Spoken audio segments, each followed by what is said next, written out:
Hi, my dear teacher. In this occasion, we are going to do a presentation with my daughter Gabriela. She's 12 years old. She loves English and she wants to help me in this occasion with this activity.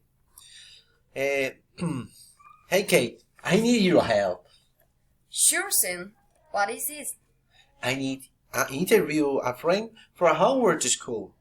I will ask you some questions. No problem, Sam. Let's do it. Question number 1.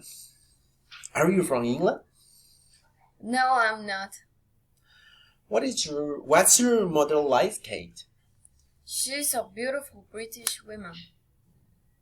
How old are you, Kate? I'm 20 years old. Hey, Zin, I don't like talking about my age. Don't worry, Kate. This is just a homework from school. I won't tell anyone about this. I feel better to hear that, Zin. You know that we girls don't like talking about these personal topics. I know it, Kate. Well, I need to go home right now. We can continue later. Sure, no problem. Presentation with my daughter Gabriela help me. I wait you like it. Thank you very much.